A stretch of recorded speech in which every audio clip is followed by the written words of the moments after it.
Halo guys, balik lagi di headline liputan6.com tanggal 22 Juni 2022 bersama saya Ratu Sria Sumirat yang kali ini akan membahas tentang Bank Dunia pangkas ramalan pertumbuhan ekonomi banyak negara.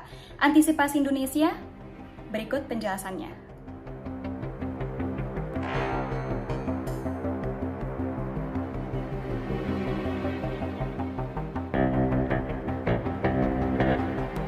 Mengutip laporan Bank Dunia dan IMF, Presiden Jokowi mengatakan bahwa kondisi perekonomian berbagai negara di dunia sedang tidak baik-baik saja.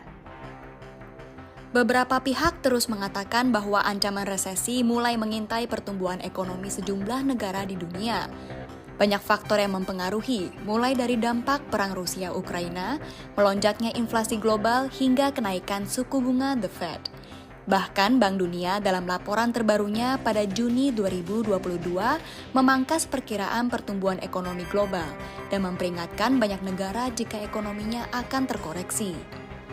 Pertumbuhan ekonomi global diperkirakan akan berada di sekitar level 3% pada tahun 2023 hingga 2024 mendatang. Sejumlah negara di Eropa, Asia, Amerika Latin hingga Timur Tengah diprediksi akan mengalami penurunan atau kontraksi ekonomi. Misalnya di kawasan Eropa dan Asia Tengah, Rusia diperkirakan akan kontraksi hingga minus 8,9%, Ukraina minus 45,1%, Moldova minus 0,4%, dan Kirgistan minus 2%.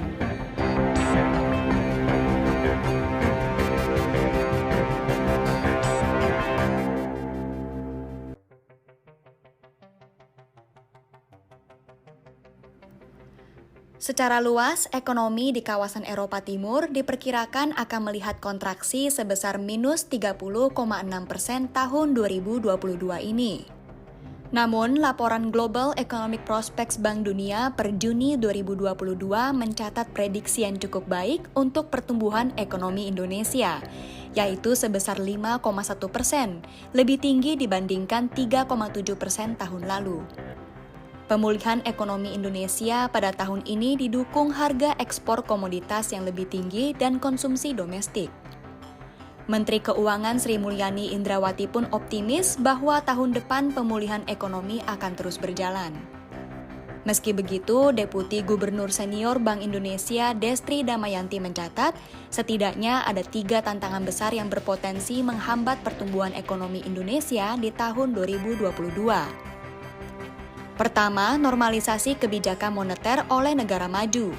Kedua, masih terdapat dampak luka memar akibat pandemi COVID-19 di sektor real.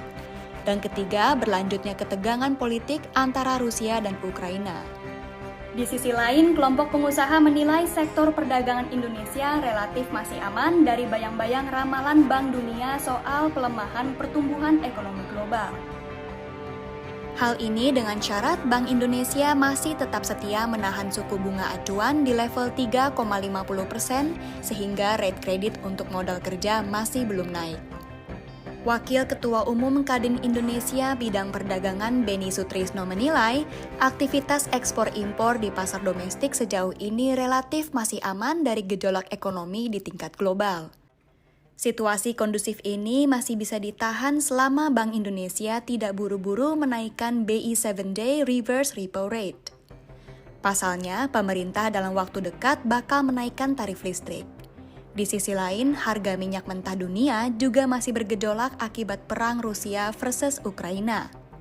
Kondisi ini tentunya bakal turut berimbas pada aktivitas ekspor-impor.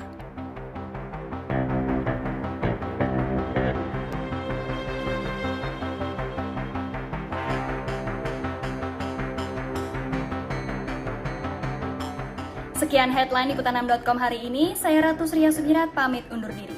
Bye!